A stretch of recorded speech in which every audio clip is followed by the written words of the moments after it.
Buenas tardes para todos y para todas. Hoy nos acompaña Diana Rojas. Diana es profesora e investigadora del IEPRI. Entre los temas que trabaja y que analiza está la política norteamericana. Diana, buenas tardes, es un gusto tenerte hoy acá.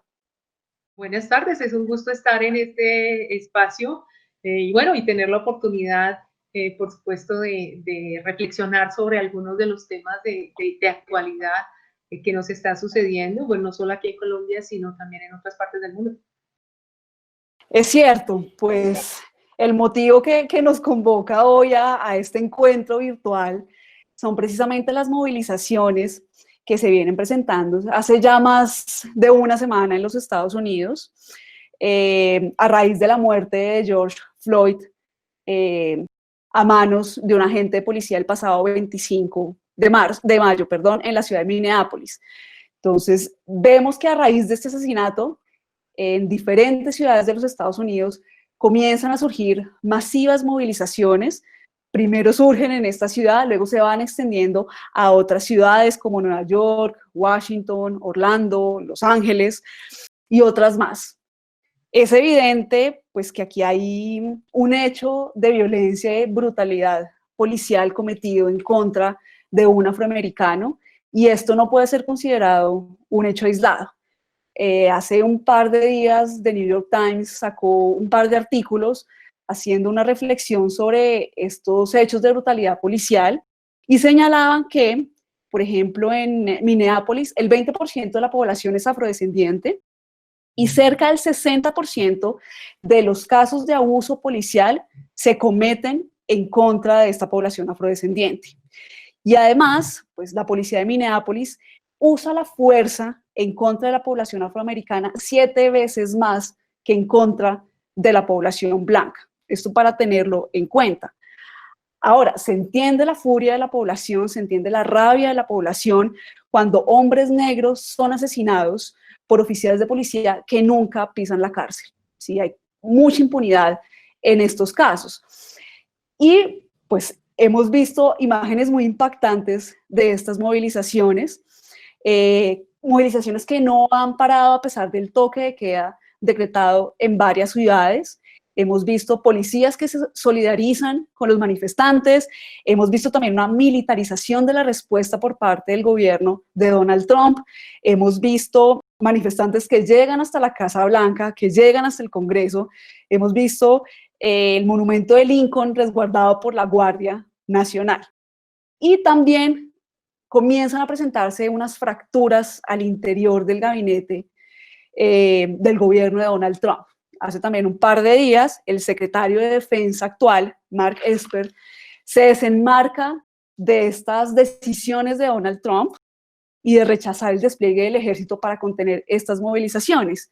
Incluso su predecesor, Jim Mattis, también arremete en contra del presidente y declara no apoyar la invocación de la ley de insurrección.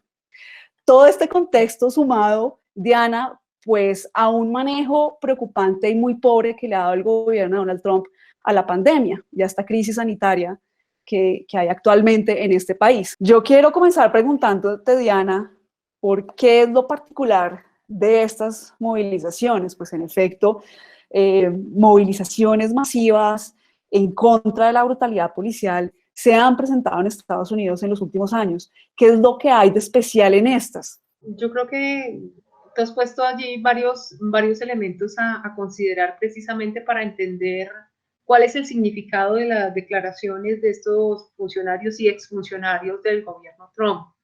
En primer lugar, yo quisiera señalar que el tema de la brutalidad policial frente a la población afroamericana es un asunto de larga data, desafortunadamente. Al punto que, por ejemplo, en las escuelas y colegios de mayoría afroamericana, a los chicos de alguna manera se les hace una inducción para que sepan cómo reaccionar cuando cuando un policía lo requiere en la calle. Y esto que a uno le podría sonar extraño, la verdad se debe a que los casos en los que hay un exceso de uso de la fuerza frente a los afroamericanos son numerosos. Por ejemplo, durante el gobierno Obama hubo varios casos parecidos a este desafortunado caso de Floyd, en donde resultó muerto, ¿no?, quien era detenido por la policía, aun cuando no era una persona que estuviera armada o que pudiera ser identificada como un criminal, ¿no? Entonces, esta es una situación que efectivamente ha ido prolongándose en el tiempo, ha ido increciendo y ha generado en otros momentos igualmente también manifestaciones y rechazo por parte de la ciudadanía, no solo por parte de la minoría negra, sino por parte de otros sectores de la ciudadanía. Entonces uno podría preguntarse, bueno, y si esto ha sucedido en otros momentos, también ha habido protestas, ¿por qué esta en particular ha resultado tan fuerte? Como tú lo decías, se ha prolongado por más de una semana. Más de 100 ciudades a hoy han tenido este tipo de manifestaciones, este tipo de protestas de la ciudadanía. ¿Qué es lo que hace que este contexto, digamos, sea tan particular y aparezca de manera tan visible esa rabia, ese malestar, ese rechazo a lo que está sucediendo? Y yo creo que efectivamente es una conjunción de factores. Primero, por supuesto, el racismo en Estados Unidos sigue siendo una herida abierta en esa sociedad. Eso no se ha resuelto, no se ha resuelto desde el principio de su historia. Conocemos en el siglo XIX hubo la guerra civil de los Estados Unidos entre el norte y el sur por el tema de la esclavitud, pero eso tampoco zanjó el asunto, aún si se terminó con la esclavitud. La segregación, el régimen de segregación, digamos, mantuvo esas diferencias económicas, sociales y políticas con respecto a los afroamericanos. Y eso ha hecho que a lo largo del tiempo se acumulen una serie de diferencias, de oportunidades, ¿no? Diferencias en términos de prosperidad, de bienestar para esa población en particular, ¿no?, que contrasta con lo que sucede con, digamos, lo que diríamos el grupo blanco o la mayoría blanca, ¿no? Entonces, ese es un factor que me parece muy importante de señalar. Esto se ha ido acumulando en el tiempo. Un segundo factor, sin duda, tiene que ver con las condiciones socioeconómicas que viven esas poblaciones, y no solo esas poblaciones, cada vez más en Estados Unidos, paradójicamente siendo el país más rico del mundo, hay una parte de la población que vive en situación de pobreza, que vive en situación de marginalidad, una clase media limitada y debilitada por los cambios económicos que han hecho que esos empleos del sector industrial se hayan perdido y ahora tengamos una gran precariedad en el empleo. Eso ha empobrecido a esa clase media y de manera más aguda a los grupos afroamericanos, por ejemplo, ¿no? Entonces, no solo hay racismo, también hay empobrecimiento, ¿no? También hay limitaciones en las condiciones de bienestar social de esa población que están ahí acumuladas. Y un tercer elemento que tiene que ver más con lo coyuntural, y es que de un lado estamos bajo un gobierno que claramente ha fijado una posición divisionista al interior de los Estados Unidos, que ha enfatizado en ese discurso racista, que ha enfatizado también ver la alteridad, ver al otro como un peligro, como una amenaza, y ahí ya no estoy hablando solo de los afroamericanos, sino también de los migrantes. El gobierno Trump ha tenido una política migratoria muy restrictiva, uno diría que basada en una ideología anti-inmigrante, ¿no? Que refuerza ese sentimiento de que hay en el seno de la sociedad estadounidense una alteridad, unos otros que realmente no son o no serían desde esa visión chauvinista, nacionalista, realmente americanos, ¿no? Y que deben ser expulsados de esa sociedad, ¿no? Tenemos una visión que es la que promueve el presidente Trump, muy divisionista, en donde no apela al conjunto de la sociedad estadounidense, a los valores de una comunidad, ¿no?, a los valores de lo colectivo, sino precisamente a la división, a la separación, a la diferencia, ¿no? Esto ha ido cada vez más ganando terreno y eso se ha reflejado políticamente de manera muy fuerte. Y dentro de esa coyuntura, más recientemente, pues sin duda tenemos toda esta crisis del coronavirus. Esto ha exacerbado también una serie de problemas sociales, ¿sí? Ha afectado muy fuertemente, sobre todo a aquellas comunidades más vulnerables, dentro de las que se encuentran, por supuesto, los afroamericanos y también los latinos, ¿no? Se han perdido millones de empleos, ¿no? Hay en este momento una recesión económica en todas partes del mundo y por supuesto en Estados Unidos, y eso está afectando directamente a la población.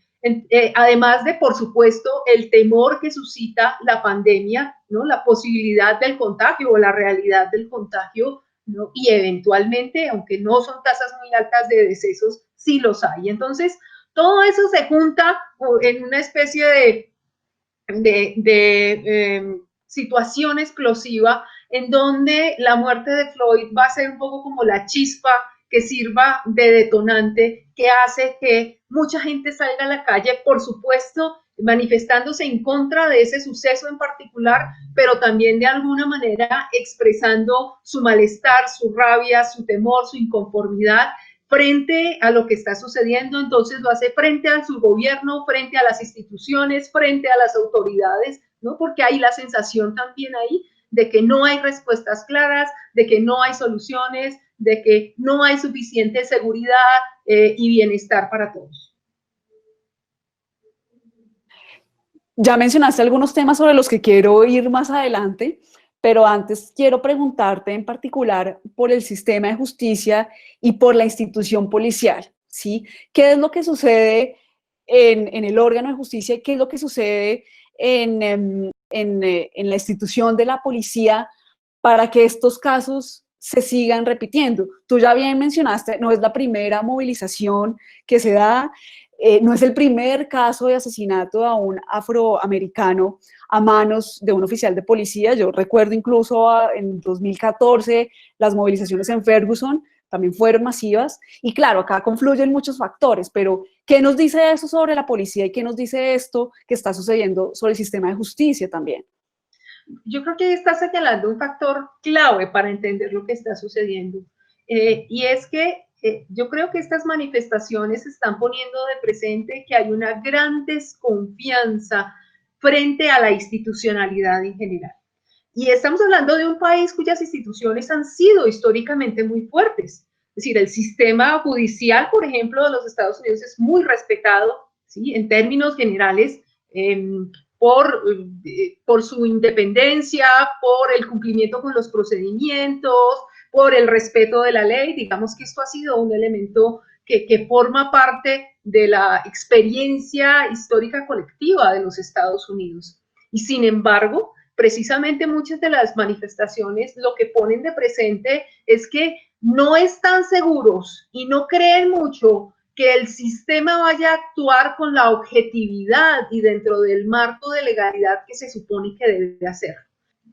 ¿Por qué? O sea, mucha gente lo que decía cuando los han entrevistado en la calle es que quieren que los responsables, el policía y los otros que lo acompañaban, efectivamente sean llevados ante los tribunales y sean acusados por homicidio, ¿no? Y que las pruebas efectivamente sean objetivas, tanto que, por ejemplo, vimos que la familia mandó a hacer una autopsia por cuenta propia con expertos muy reconocidos porque no confiaba en la que el Estado había mandado a hacer, ¿sí?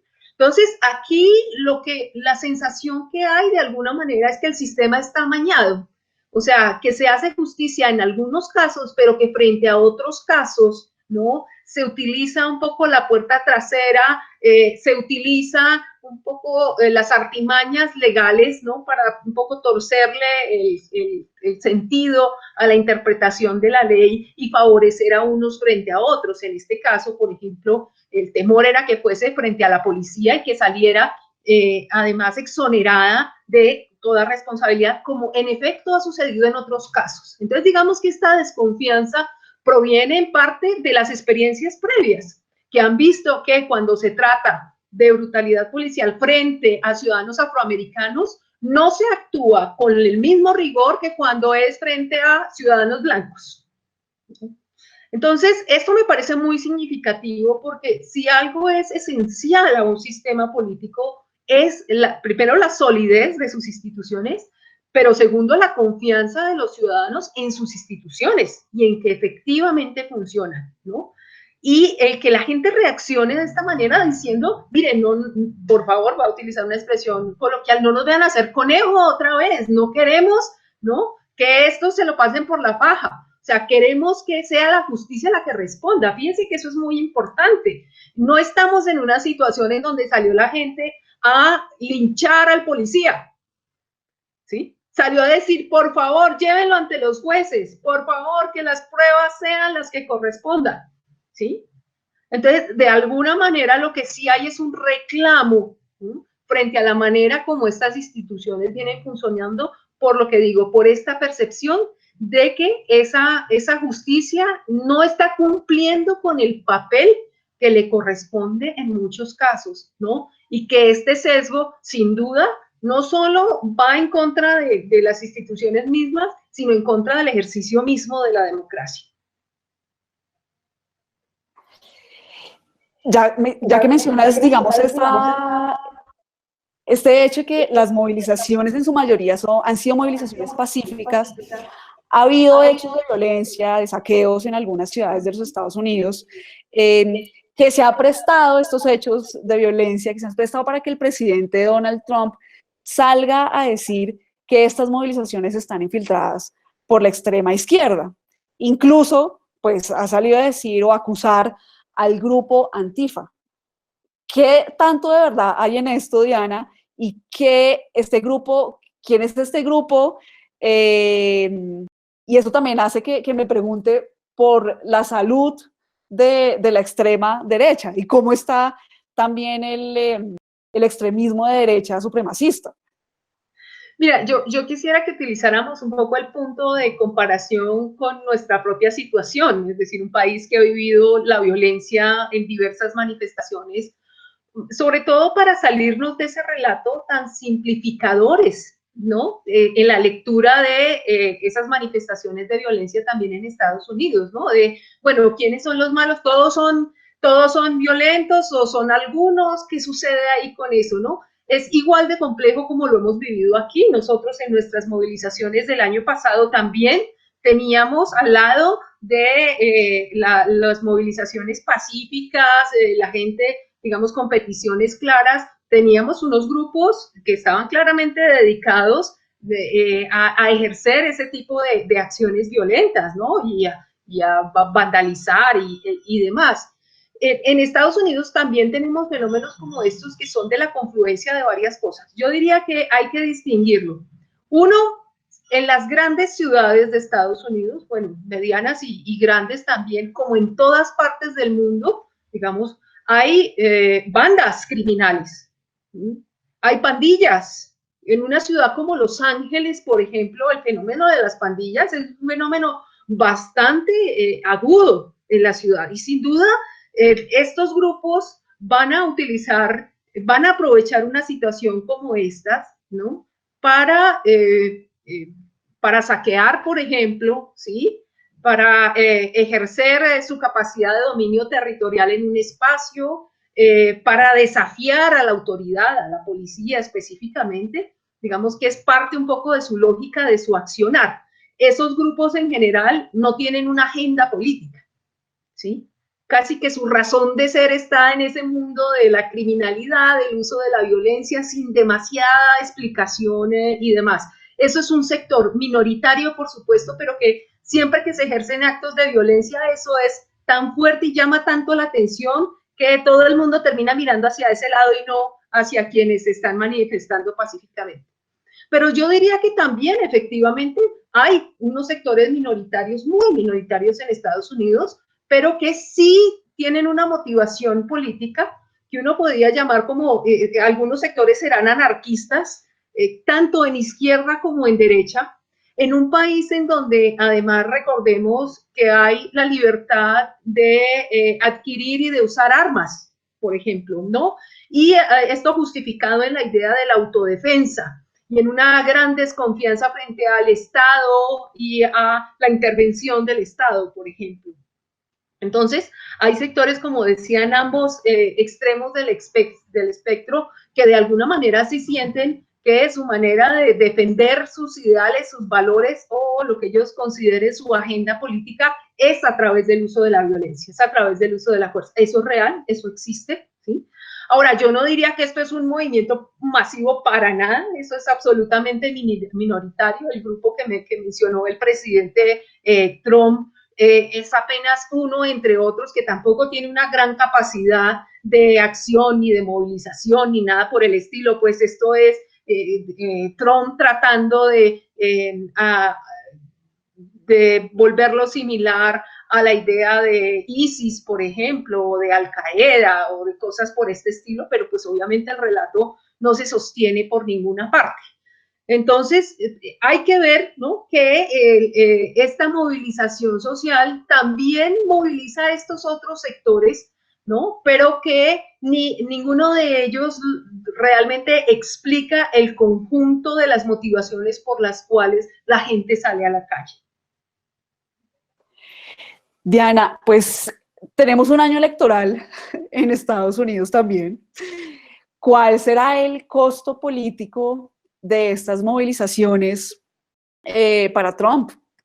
¿Qué crees que pasará? Pues, vuelvo a la primera pregunta que tú me hacías, que me parece muy interesante. Yo creo que se está dando aquí un movimiento político que ni Trump mismo se esperaba. Yo creo que la crisis del coronavirus a todos nos ha desplazado de nuestra zona de confort y sobre todo de interpretación clásica de lo que es la realidad y de lo que está pasando. Trump había hecho cálculos de que la prosperidad económica, que el crecimiento de la economía estadounidense le iba a dar la fuerza política suficiente para ser reelecto en noviembre de este año. Es decir, sobre eso él estaba asentando su campaña política y sobre el reiterar permanentemente que había cumplido, que estaba cumpliendo las promesas que le había hecho a su base electoral, ¿sí? Sin embargo, pues el escenario del coronavirus le cambió todo, empezando por, como tú ya lo señalabas también, la pésima gestión de la pandemia. Primero, prácticamente la negación, el anteponer los objetivos económicos a la salud, por ejemplo, de la gente, que lo ha llevado a una confrontación con gobernadores y alcaldes de los estados, ¿no? Y entonces aquí empezamos a ver un punto de quiebre. De alguna manera, hasta antes de la pandemia, Trump contaba con un respaldo mayoritario del Partido Republicano. Es decir, casi nadie se atrevía a salir un poco de la sombra de Trump, porque pues era preferible ganar con un Trump que perder frente a los demócratas, ¿no? Entonces, ni congresistas ni funcionarios estatales o locales se atrevían a hacerlo, porque además políticamente eso tenía un costo muy alto para ellos. Trump castiga muy duramente lo que él llama la deslealtad. Cualquier crítica por parte de alguien, ¿no?, de su partido, no solo de la oposición, pero de su propio partido, pues inmediatamente él lanzaba un tuit, emprendía una campaña de desprestigio contra esta persona, etcétera, etcétera. Pero con la pandemia, ¿no?, y ante una situación con la gravedad que esto tiene, empezamos a ver cómo estos funcionarios, cómo algunos de los congresistas también comienzan a desmarcarse, ¿sí?, precisamente por el pésimo manejo que se le ha dado, ¿no? Y esto lo ha agravado aún más su reacción ante las protestas, porque esto casi era que le faltó declarar una guerra interna diciendo que los manifestantes pues estaban a punto de tumbar el sistema o algo por el estilo, ¿no? Y es ahí donde también vienen estas declaraciones de estos funcionarios, del secretario de la Defensa, el anterior asesor de seguridad, por ejemplo, en donde también se van desmarcando de Trump, en donde comienzan a hacer críticas más claras, más patentes, a cuestionar las decisiones del presidente, es que son tan desacertadas, ¿sí?, que es muy difícil de alguna manera poderlas respaldar. Y si ustedes quieren, esto aún resulta más patente con la reciente declaración de los 4 expresidentes, y eso es muy importante en la historia de Estados Unidos. Tradicionalmente, un expresidente, en el momento en que termina su mandato, se va, se dedica a hacer conferencias, a hacer su biblioteca presidencial, él no se mete en asuntos partidistas, él no se pone a respaldar candidatos, no, él ya adquiere un estatus muy distinto, ¿no? Y se aleja un poco de la vida política. Pero tal es la situación en la que se está, digamos, tan exacerbados están los ánimos y está la preocupación que generan las decisiones y las declaraciones de Trump, que los 4 expresidentes coinciden en señalar la necesidad, ¿no?, de cambiar el tono y la respuesta frente a lo que está sucediendo, la necesidad de un discurso de unión, de un llamado a la conciliación, ¿no?, sin hablar directamente del gobierno de Trump. Es obvio que están precisamente refiriéndose a este escenario. Entonces lo que estamos viendo es un Trump que no solo él mismo es la peor piedra en el zapato, ¿no? El peor enemigo de Trump es Trump mismo, ¿sí?, sino que además quienes están a su alrededor están señalando precisamente que hay una cantidad de dificultades en la manera como él está llevando a cabo ese liderazgo. Y yo creo que esto, creo realmente que va a afectar sus posibilidades de ser reelecto, porque es muy difícil que en los meses que vienen de aquí a noviembre, primero pase por completo la crisis de la pandemia, ¿no? Segundo, se recupere la economía a los niveles previos, esto se va a tomar mucho más tiempo. Y tercero, Trump logre ganar el terreno que viene perdiendo en términos de credibilidad, en términos de legitimidad, ¿sí? Sin duda todavía sus bases, quienes han respaldado a Trump incondicionalmente, por supuesto lo siguen haciendo, pero vemos cada vez más un sector de la ciudadanía un poco dudoso, que no se define tan claramente de manera partidista, que pues está viendo que un liderazgo tan errático como el de Trump tiene consecuencias políticas y económicas que son muy graves para el país. Ya no quiero terminar esta conversación sin preguntarte por el tema del arribo de tropas de Estados Unidos a Colombia. ¿Qué pasa allí? ¿Qué ha pasado? ¿Qué va a pasar con ese tema? Esa es una muy buena pregunta. Yo me estoy haciendo exactamente la misma pregunta. Sin conocer todos los detalles, porque yo creo que eso no se ha hecho público, lo que sabemos es simplemente que llegan estos militares estadounidenses, digamos, bajo la figura de la cooperación militar que ha existido entre los dos países, digamos, con objetivos vinculados a la política antinarcóticos. Pues una de las cosas que habría que preguntarse es, primero, ¿por qué genera tanta reacción? Lo digo porque nosotros venimos de un periodo que fue un poco el del Plan Colombia, digamos, la primera década del siglo XXI, esa primera década del siglo XXI en donde pues Colombia ha tenido un estrecho vínculo de carácter militar con los Estados Unidos. El Plan Colombia se llevó a cabo con la cooperación estadounidense y la presencia de tropas en el país fue más o menos permanente. Claro, un grupo pequeño, estos eran unas docenas, unas cuantas cientos de militares en Colombia, no eran muchos, pero eso no es algo extraño. Es decir, si uno mira la presencia en las distintas bases que están en el territorio colombiano en un momento u otro, pues digamos que más o menos ha sido permanente. Entonces, ¿qué es lo que lo hace tan distinto, tan novedoso en este momento? Y eso creo que tiene que ver con un segundo elemento que tiene que ver más con la coyuntura y con la situación con Venezuela, ¿no? Es decir, mientras durante varios años la administración Obama y al principio de la administración Trump, la política de Estados Unidos hacia Venezuela fue más bien de un cierto distanciamiento, sí, la exhortación a resolver la crisis, a que hubiese elecciones libres, etcétera, etcétera, pero no a involucrarse demasiado ni muy de frente en la situación. Digamos que en los 2 últimos años esa política, esa actitud ha cambiado.